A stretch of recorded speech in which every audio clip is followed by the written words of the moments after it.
नमस्कार। कहानी गोल्ड में आज सुनिए सुधा जुगरान जी की लिखी कहानी प्रश्न चिन्ह। निविदा को चंडीगढ़ के प्रसिद्ध गर्ल्स कॉलेज में प्रवेश मिल गया था। खुशी का पारावार न था उसका। उज्जवल भविष्य की एक उम्मीद तो पक्की हो ही गई थी, पर सबसे बड़ी बात तो यह थी कि वह अपने घर से भाग जाना चाहती थी। घुटन होती थी उसे यहाँ रहने में। नफरत हो गई थी उसे पिता की दबंगता व मम्मी की भीरुता से। वह उठकर अपनी स्टडी टेबल पर बैठ गई। पिता के रौद्र रूप का कुछ ऐसा डर बैठा मन में कि वह अपनी सहेलियों के पिताओं से भी डरने लगी।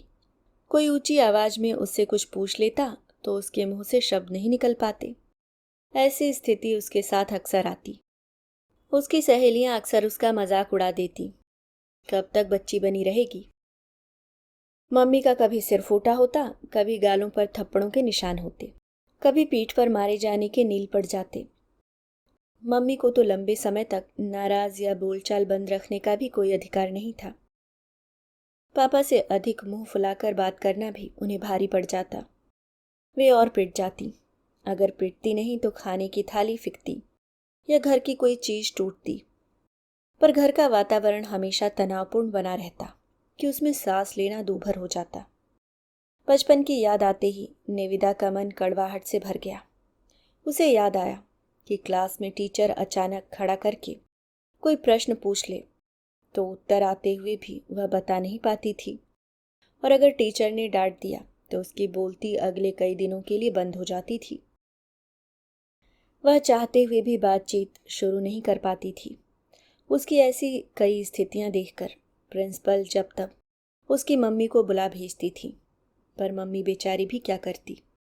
वह इतनी परेशान हो गई कि उसका स्कूल बदलने का सोचने लगी। तब मम्मी की एक फ्रेंड ने उसे किसी मनोचिकित्सक को दिखाने की सलाह दी। मम्मी पिता से छिपकर उसे मनोचिकित्सक के पास ले गई थी। डॉक्टर ने सब कुछ विस्तार से जानना चाहा और मम्मी ने सब कुछ बता दिया। पूरी बात सुनकर डॉक्टर ने कहा, मैं दवाई तो दूंगा, लेकिन सबसे पहला इलाज तो आप दोनों पति पत्नी के हाथों में है। इस बुरी तरह लड़ते पति पत्नी एक कोने में खड़े बच्चों को बिल्कुल भूल जाते हैं कि उनके कोमल व कच्चे मन मस्तिष्क पर इसका कितना खतरनाक असर पड़ता है। आज की हुई आप लोगों की गलतियां आपकी बेटी को मानसिक रूप से ताउम्र के लिए पंगु बना देगी। वह अपना आत्मविश्वास खो देगी, मानसिक रूप से बीमार हो जाएगी। आप ही बताइए क्या करूं डॉक्टर।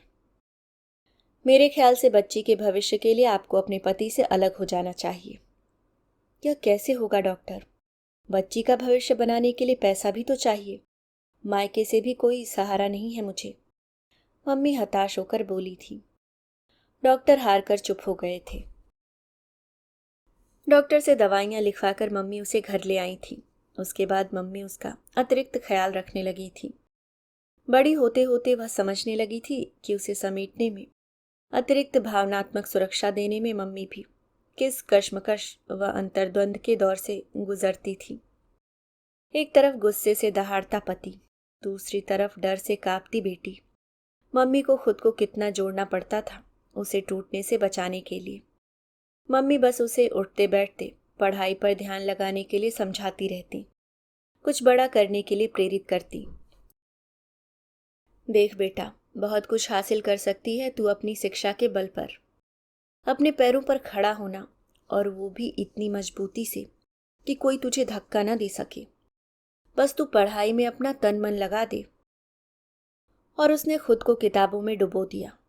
जब जब घर की स्थिति कटुपूर्ण होती वह अपने कमरे का दरवाजा बंद कर देती, क्योंकि पिता का विरोध करने की उसमें ताकत नहीं थी। पिता का मजबूती से विरोध करने के लिए उसे मजबूती से अपने पैरों पर खड़ा होना पड़ेगा। इसी सोच ने उसे किताबी कीड़ा बना दिया। सब कुछ होते हुए भी वह हर किसी का तिरस्कार तक बर्दाश्त कर जाती थी। किसी भी बात का प्रतिकार कर उलझने की उसमें क्षमता नहीं थी।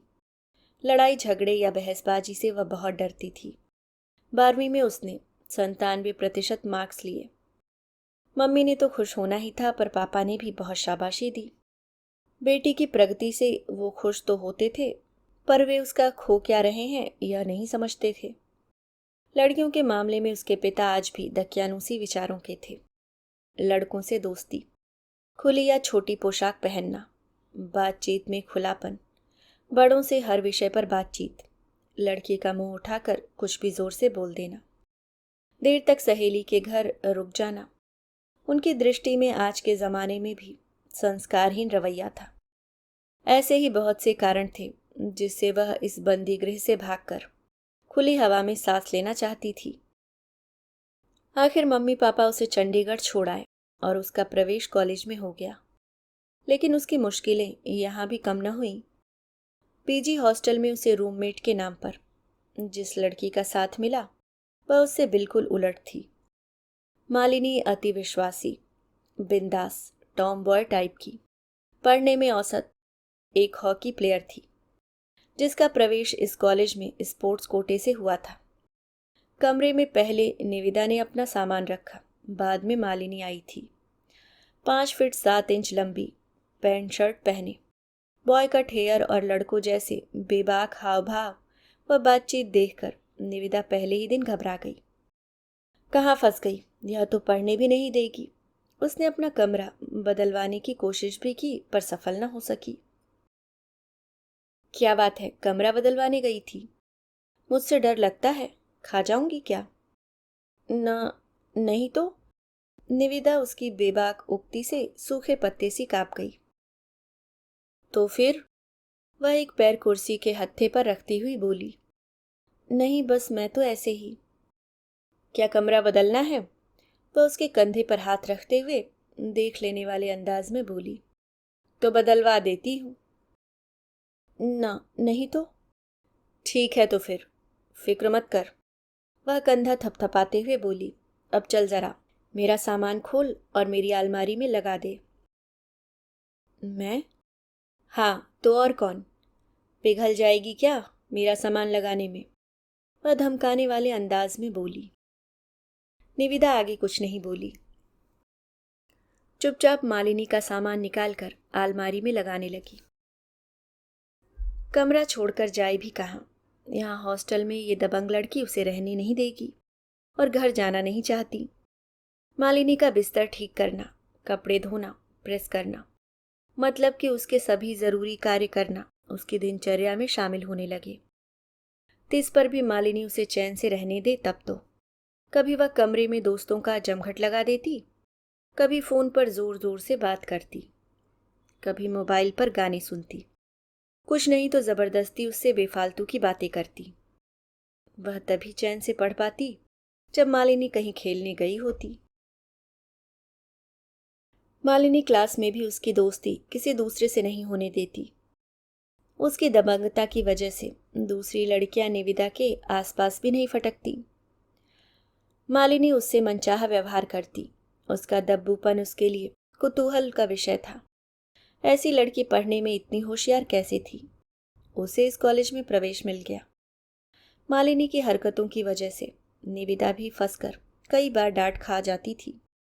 एक दिन मालिनी टीचर्स के जाने के बाद क्लास में अपने ग्रुप की लड़कियों के साथ टीचर्स की नकल कर मजाक उड़ा रही थी। बाकी विद्यार्थी चले गए थे, लेकिन वह तो मालिनी की आज्ञा के बिना खिसक भी नहीं सकती। उस दिन मालिनी व उन लड़कियों की शिकायत चपरासी के जरिए टीचर्स तक पहुंच गई। उन सबके साथ निविदा को भी खूब डांट पड़ी। कॉलेज में उस पूरे ग्रुप की तो छवि खराब ही थी। निविदा भी उसमें शामिल हो गई थी।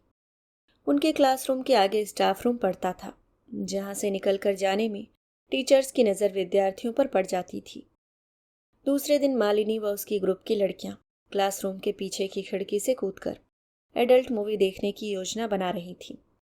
मालिनी ने उसे भी पकड़ लिया। तू भी चल हमारे साथ। नहीं, मैं नहीं जाऊंगी, मुझे क्लास अटेंड करनी है, वह भीख मांगने वाले अंदाज में बोली। एक दिन नहीं करेगी तो क्या आईएएस होने से रह जाएगी? चुपचाप चल हमारे साथ। तुम मेरे साथ इतनी जबरदस्ती क्यों करती हो मालिनी? वह घिघियाई हुई बोली। तुम्हें जाना है तो तुम जाओ, ताकि तू टीचर्स से हमारी, खासकर मेरी सारी शिकायत कर दे। मैं किसी से कुछ नहीं कहूंगी। पर मालिनी ने उसकी एक न सुनी और उसकी डर से वह भी पीछे की खिड़की से कूदकर मालिनी के साथ चली गई। उसमें इतनी हिम्मत नहीं थी कि मालिनी की दबंगता के खिलाफ बगावत कर उसकी शिकायत कर देती और उससे दुश्मनी मोल ले लेती। मूवी में उसका मन बिल्कुल नहीं लगा। घर के घुटन भरे वातावरण से भागकर यहाँ आई थी, पर मालिनी पता नहीं कहाँ से अभिशाप बन उसके जीवन के साथ लग गई थी। मालिनी के ग्रुप के साथ उसे जबरदस्ती रहना पड़ता था, जिससे क्लास में, कॉलेज में उसकी छवि खराब हो रही थी। यूं मालिनी उसे कई मुसीबतों से बचाती भी थी। तबीयत खराब होने पर उसे डॉक्टर को भी दिखा लाती, दवाई भी ला देती। उसकी तरफ उसका रवैया सुरक्षात्मक तो रहता, पर वैसा ही जैसा किसी का अपने गुलाम के प्रति रहता है। उस दिन पीछे से उनका पूरा ग्रुप गायब होने के कारण उनकी शिकायत प्रिंसिपल तक चली गई और अगले दिन प्रिंसिपल के सामने उनका जवाब तलब हो गया। सबको खूब डांट पड़ी और अपने अपने अभिभावकों को बुला लाने का फरमान सुना दिया गया। प्रिंसिपल के इस फरमान के बाद तो निविदा के लिए जैसे दुनिया खत्म हो गई और भविष्य चौपट। पापा का डरावना चेहरा, मम्मी का रोना सिसकना गिड़गिड़ाना, घर का घुटन भरा वातावरण, सब कुछ याद आ गया। इस हरकत के बाद तो पापा उसे यहाँ कभी नहीं रहने देंगे। उस दिन कमरे में आकर वह फूट फूट कर रो पड़ी, पर मालिनी को कोई फर्क नहीं पड़ा था। वह मस्त थी। इतना स्यापा क्यों कर रही है? ऐसा क्या हो गया भाई? मूवी ही तो गए थे, किसी का मर्डर तो नहीं किया। प्रिंसिपल ने डांटा ही तो है। कॉलेज लाइफ में तो यह सब चलता ही रहता है। तुम्हारे लिए यह साधारण बात होगी। अचानक निविदा ने अपना आंसुओं भरा चेहरा उठाया। पर मेरे लिए तो मेरा पूरा भविष्य खत्म हो गया। मुझे तो अब कॉलेज छोड़ना पड़ेगा। मेरे पापा अब मुझे यहाँ किसी कीमत पर नहीं रहने देंगे। जिन मुश्किलों से घबरा कर यहाँ आई थी, तुम्हारी हरकतों व ज्यादतियों ने मुझे फिर वहीं धकेल दिया। तुम्हारा क्या, तुम तो खेल की दुनिया में भी अपना करियर बना लोगी, पर मैं क्या करूंगी? कहते कहते निविदा फूट फूट कर रोने लगी। शांत और हर समय घबराई से निविदा को इतने गुस्से से बोलते देख मालिनी एकाएक संजीदा हो गई। वह टेबल पर सिर रखकर फूट फूट रोती निविदा के सिर पर स्नेह से हाथ फेरने लगी। चुप हो जाओ निविदा, लगता है कुछ गलती हो गई मुझसे। मैं कोशिश करूंगी इसे संभालने की, कम से कम तुम पर आँच ना आए। पर ऐसा क्या है तुम्हारे मन में जो तुम इतनी डरी हुई और घुटी हुई रहती हो हर वक्त? क्या कमी है तुम में? तुम्हारे जैसा दिमाग, खूबसूरती जिसके पास हो, उसका व्यक्तित्व तो आत्मविश्वास से वैसे ही छलक जाएगा। सब कुछ होते हुए भी तुम इतनी डरपोक क्यों हो? आत्मविश्वास नाम की चीज नहीं है तुम्हारे अंदर। निविदा ने कोई जवाब नहीं दिया। मालिनी पूर्ववत उसके सिर पर हाथ फेरती रही। बताओ मुझे, शायद मैं तुम्हारी कुछ मदद कर सकूं। तुम क्या मदद करोगी मेरी? इतनी बड़ी मुसीबत में फंसा दिया मुझे। बोल कर तो देखो निविदा, खोटा सिक्का भी काम आता है कभी कभी। मैं जिंदगी को बहुत गंभीरता से कभी नहीं लेती, इसलिए बिंदास रहती हूँ। पर तुम्हारी बातों ने आज सोचने पर मजबूर कर दिया है। और निविदा ने धीरे धीरे सुबक सुबक कर पहली बार किसी गैर के सामने अपना पूरा हृदय खोलकर रख दिया। पूरा बचपन, पूरा अतीत बयां करते हुए मालिनी को न जाने कितनी बार निविदा को गले लगाकर चुप कराकर सांत्वना देनी पड़ी थी। इतना कुछ निविदा, काश तुम मुझे पहले बताती। आई एम सॉरी, गलती हो गई मुझसे, पर मैं ही सुधारूंगी इसे, चाहे इसके लिए मुझे सारा इल्जाम खुद पर क्यों न लेना पड़े। तुम फिक्र मत करो। दूसरे दिन मालिनी प्रिंसिपल से व्यक्तिगत तौर पर मिलने उसके ऑफिस पहुंच गई और उन्हें सारी बात कह सुनाई। बस एक मौका दे दीजिए मैम, पूरे ग्रुप से आपको कभी शिकायत का मौका नहीं मिलेगा। अगर शिकायत मिली तो आप सबसे पहले मुझे रेस्टिकेट कर दीजिएगा। प्रिंसिपल पिघल गई और उन्होंने पूरे ग्रुप को माफी दे दी। निविदा मालिनी की मुरीद हो गई। उसके बिंदास लापरवाह दबंग स्वभाव के पीछे एक संजीदा व सहृदय दोस्त के दर्शन हुए। निविदा व मालिनी अब भी साथ रहते, पर दो अभिन्न सहेलियों की तरह। जिस मालिनी की वजह से निविदा को कॉलेज की भी जिंदगी दमघोटू महसूस हो रही थी, वही जिंदगी उसी मालिनी के सानिध्य में खुशगवार लगने लगी थी। वह पढ़ाई करती तो मालिनी अपना तो क्या, उसका काम भी कर देती। तू पढ़, अपनी पढ़ाई पर ध्यान दे। मैं तेरे जैसी लायक नहीं, पर मेरी सखी जिस दिन आईएएस बनेगी, गर्व से कॉलर मैं ही अप करूंगी।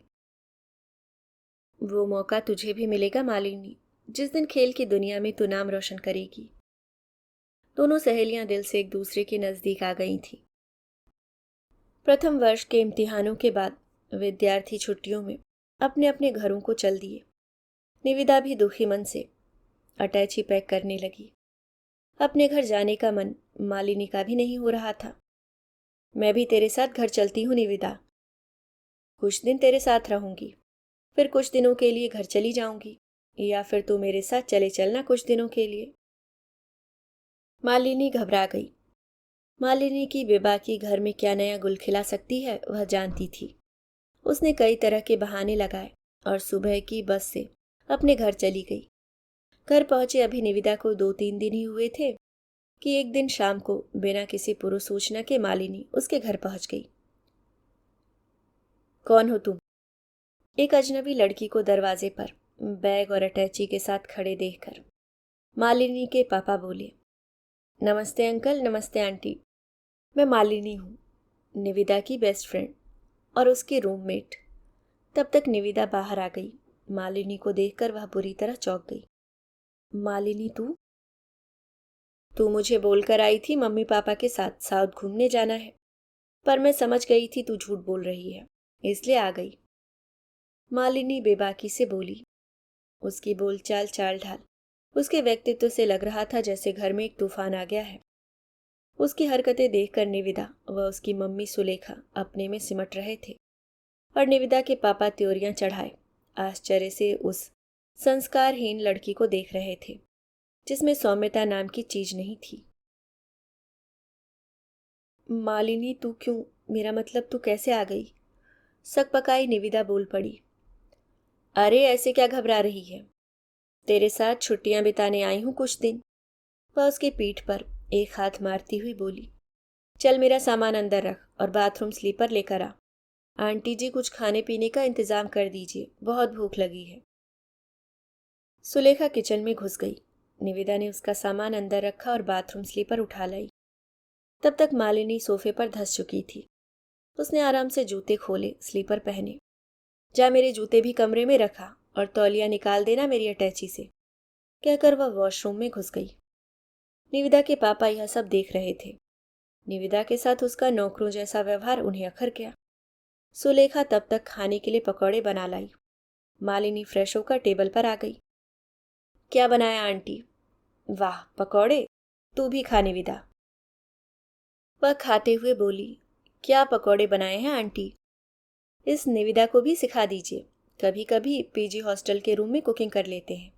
निविदा ऐसे ही पकौड़े बनाकर खिला देना मुझे। निविदा तुम्हारी नौकरानी है ना? एकाएक निविदा के पापा बुदबुदाए। कुछ कहा अंकल आपने? पर उन्होंने कोई जवाब नहीं दिया। रात को मालिनी कमरे में निविदा से अपने व्यवहार के लिए माफी मांग रही थी।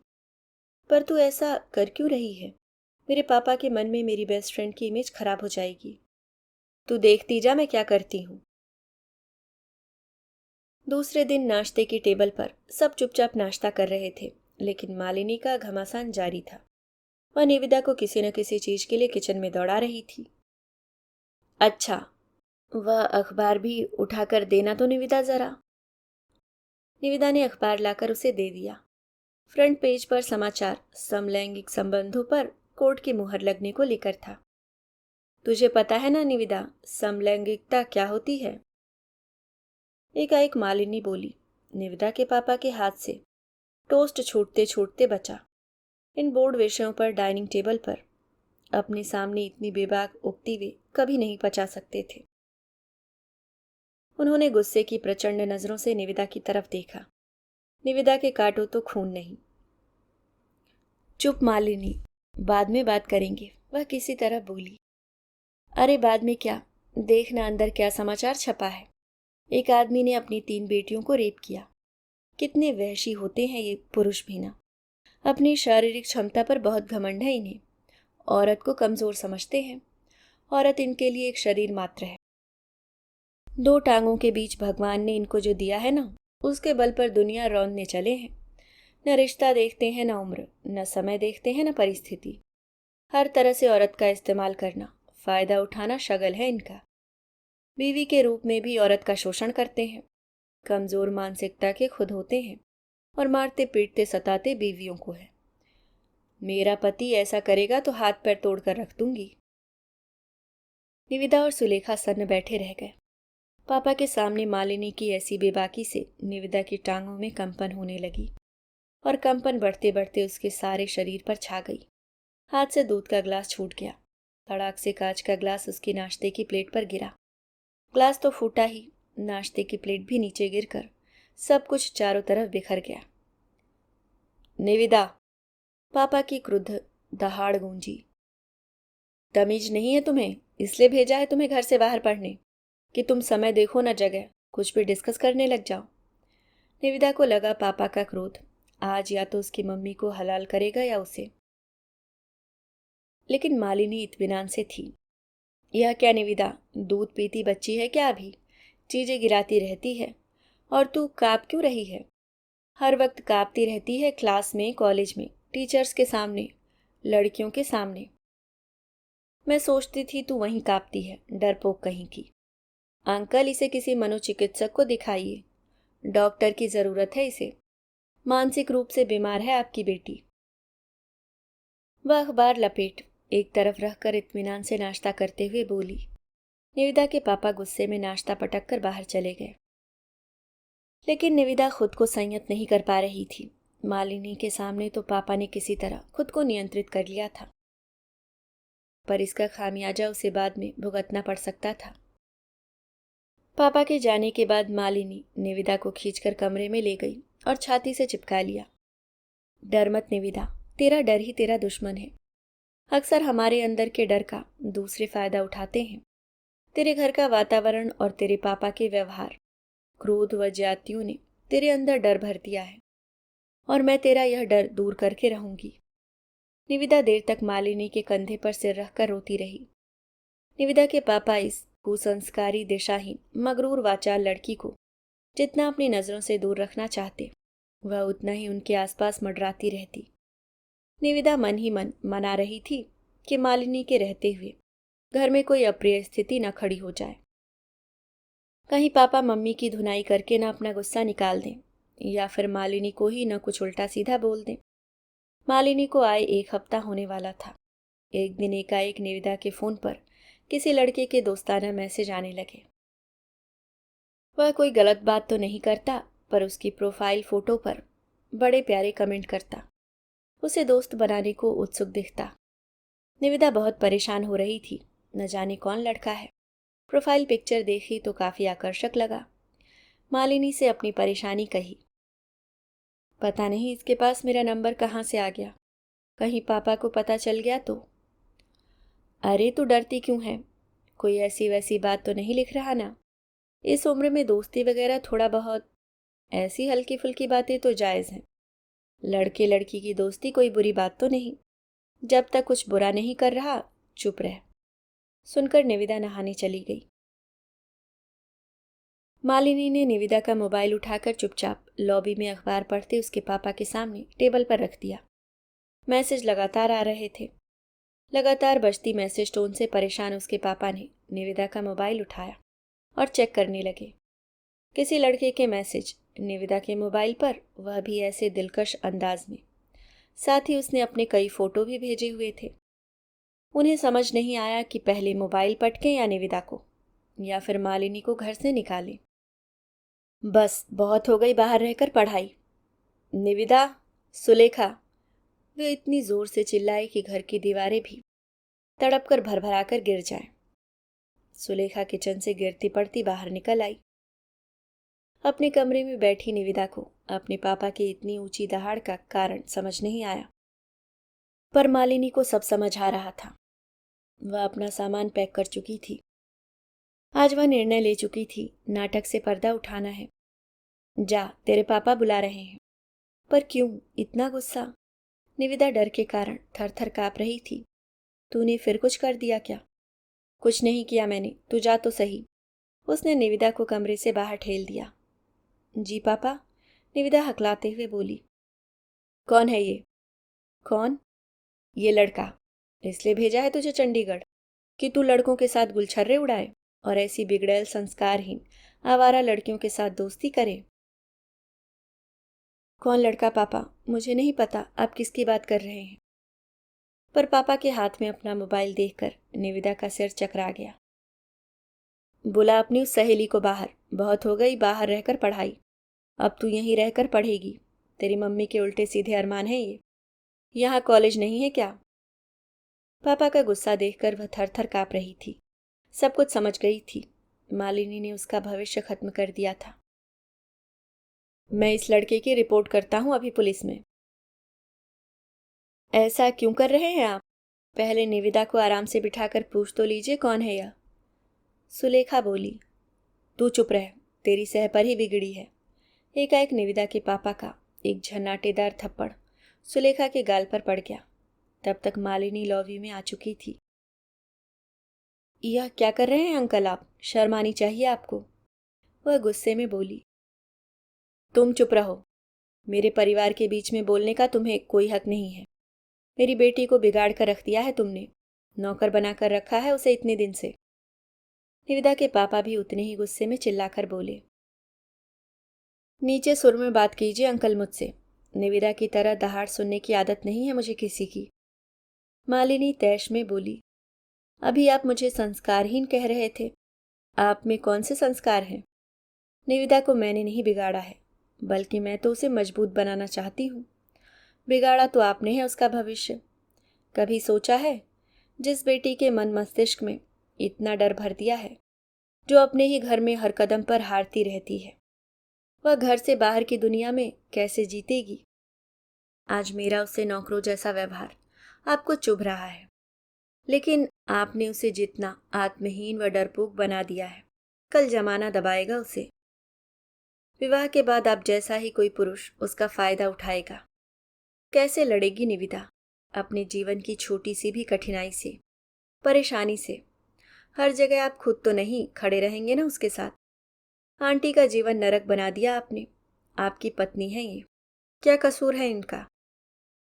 शरीर पर पड़ी आपकी मार उनके मन मस्तिष्क को उससे भी ज्यादा घायल कर देती होगी बेटी के सामने, और कर गई होगी आज बेटी की सहेली के सामने। इतनी ही जोर का थप्पड़ अगर आंटी मार दें आपको इस समय तो कैसा लगेगा आपको? सिर्फ पुरुष हैं, शारीरिक ताकत है, इस ताकत पर कूद रहे हैं आप। घर का माहौल इतना दम घोटू बना रखा है। मैं 2 ही दिन में उकता गई थी। ये दोनों जिंदगी कैसे बिता रही होंगी। किसी विषय में बात नहीं कर सकती निविदा आपके सामने। कहाँ जाए वह किसी विषय पर बात करने? इकलौती बेटी, पहले भरे पूरे परिवार होते थे अंकल, आजकल 1-2 बच्चे। माता पिता ही सरपरस्त, माता पिता ही दोस्त। अगर माता पिता दोस्त नहीं बनेंगे तो बच्चे बाहर भटकेंगे। इतनी अकल 20 साल की उम्र में मुझे भी है, फिर आपको क्यों नहीं है? सेक्स समलैंगिकता, लिव इन रिलेशन, लड़कों से दोस्ती, क्या है इन बातों में ऐसा जो आपसे बात नहीं कर सकती निविदा? किसी लड़के से दोस्ती कोई गुनाह क्यों है आपकी नज़र में? कौन सी सदी में जी रहे हैं आप? और मुझे क्या निकालेंगे आप घर से? मैं खुद यहाँ रहना नहीं चाहती। पर निविदा को समेट लीजिए अंकल, हर जगह मालिनी नहीं मिलेगी इसे। यहाँ पर तो मैं इसके साथ एक्टिंग कर रही थी, पर कॉलेज में जब मुझे यह पहली बार मिली थी तब एक्टिंग नहीं की थी मैंने। इसको मिलने वाला हर इंसान मालिनी नहीं होगा जो इसकी असलियत जानकर गलत फायदा न उठाए। और जिस लड़के के मैसेज निविदा के लिए आ रहे हैं वह मेरा भाई है। मैंने ही कहा था उसे, स्वस्थ दोस्ती कोई गुनाह नहीं होती। अब नहीं आएंगे मैसेज। इतना मत दबाइए निविदा को कि उबरने में उसकी पूरी जिंदगी खप जाए। कमजोर पुरुष हैं आप। जिस बात का समाधान नहीं सूझा आपने आंटी को पीट कर निकाला, और आपकी मारपीट व झगड़े ने निविदा को मानसिक रोगी बना दिया था। आंटी ने छिप छिप कर उसका इलाज कराया। ऐसा ना हो आपकी ये हरकतें उसे फिर मानसिक रोगी बना दें, और इस बार शायद हमेशा के लिए। कहते कहते मालिनी की आंखों में आंसू आ गए, कंठ अवरुद्ध हो गया। उसने निविदा को एक बार गले लगाया और भरी आंखों से एक प्रश्न चिन्ह मालिनी के पापा की तरफ उछालती हुई अपना बैग कंधे पर डाला, वह अटैची ड्रैग करती हुई बाहर निकल गई। रोती हुई निविदा अपने कमरे में चली गई। निविदा के पापा हारे हुए खिलाड़ी की तरह अपनी जगह पर खड़े रह गए। सुलेखा भी एक घृणित नज़र उन पर डालती हुई निविदा के पीछे चली गई। मालिनी वह सब कह गई थी जो वे दोनों वर्षों से कहना चाहती थी। काफी देर हताश से वे वैसे ही खड़े रहे। इतने कड़े और स्पष्ट शब्दों में उन्हें आईना कोई नहीं दिखा पाया था। अचानक उनकी आंखों से आंसू बह निकले। सचमुच बड़ी गलती कर गए जीवन में। उनकी फूल सी बच्ची मनोचिकित्सक के चक्कर काट चुकी है नन्ही सी उम्र में, और उन्हें पता ही नहीं। मालिनी उनके सामने एक प्रश्न चिन्ह टांग गई थी। वे उठे और निविदा के कमरे की तरफ चल दिए, जो कुछ बचा था उसे समेटने के लिए, मालिनी के प्रश्न चिन्ह का जवाब लिखने के लिए। अभी आप सुन रहे थे सुधा जुगरान जी की लिखी कहानी प्रश्न चिन्ह।